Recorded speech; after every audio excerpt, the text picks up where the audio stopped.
샨주 아웅더비 61세 띠라우 자매의 간증입니다. 안녕하세요. 저의 이름은 띠라우라고 합니다. 나이는 61세입니다.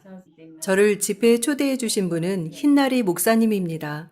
아웅더비 베디아 침례교회에 다니고 있습니다.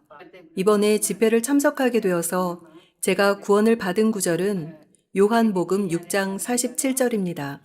진실로 진실로 너희에게 이르노니 믿는 자는 영생을 가졌나니 라는 말씀입니다. 저는 영원한 생명과 일시적인 생명이라고 하는 의문 하나가 항상 있었습니다. 이 의문에 대한 해답을 찾아왔습니다. 찾았지만 전혀 알 수 없었습니다. 영생, 영원한 죄사함을 받는 것과 일시적으로 죄 용서함을 받는 것, 이것에 대한 의문이 저에게 항상 있었습니다. 그 의문에 대한 답을 찾고 있었고 여태까지 찾지 못했었습니다. 그러다가 이번에 집회에 참석하게 되었고 설교해 주신 말씀을 통해서 그 답을 찾게 되었습니다. 일시적인 죄사함이라는 것은 구약 시대에는 율법을 통해서 짐승의 피로 제사를 드렸습니다. 제사를 드릴 때에도 그들이 직접 드린 것이 아니었고 중간에 제사장들을 통해서 제사를 드렸습니다.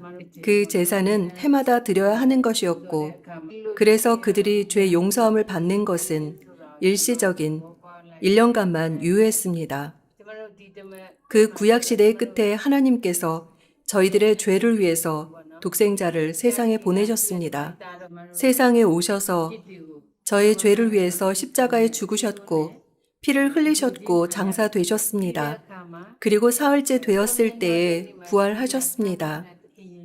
그 예수님을 통해서 저의 죄로부터 완전히 해방될 수 있는 기회를 가지게 되었습니다. 제가 죄로부터 완전히 해방되었다는 사실을 믿고 확신하게 되었고 구원을 얻게 되었습니다. 목사님께서 마태복음 7장 21절 말씀을 설명해 주셨습니다. 나더러 주여 주여 하는 자마다 천국에 다 들어갈 것이 아니요 다만 하늘에 계신 내 아버지의 뜻대로 행하는 자라야 들어가리라. 저는 예전엔 하나님의 뜻대로 행하는 것이 무엇인지 알지 못했습니다.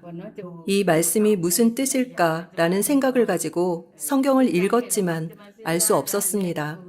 일요일마다 교회에 가고 11조를 내고 헌금을 하고 쌀을 내고 새벽에 일어나 성경을 읽고 해질 때 성경을 읽고 기도를 하는 것이 하나님의 뜻을 행하는 것이라고 생각했었습니다. 그러나 이 6일 동안 집회를 통해서 하나님의 뜻을 행하는 것은 예수님이 십자가에서 죽으신 일을 통해서 제가 영생을 얻었음을 참으로 믿었을 때에 이것이 하나님의 뜻을 행하는 것이라는 것을 알게 되었습니다. 그리고 저희들이 오늘 오전에 들은 말씀 속에서도 구원을 받은 사람들은 죄의 정죄함을 받지 않는다는 것 또한 알게 되었습니다. 저희들을 사랑하셔서 아들을 세상에 보내셨고 오셔서 찔림을 당하고 고통을 당하시고 죽으셨습니다. 저희들이 당해야 할 고통을 예수님께서 대신 감당하셨습니다. 그리고 제가 앞으로 삶을 살아가면서 죄를 짓지 않도록 해야 한다는 것도 배우게 되었습니다.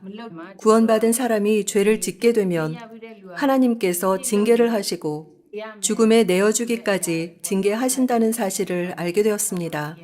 그래서 앞으로 하나님의 뜻대로 살아가야 한다는 것과 죄를 짓지 않도록 해야 한다는 것 등등 많은 것을 배우게 되었습니다.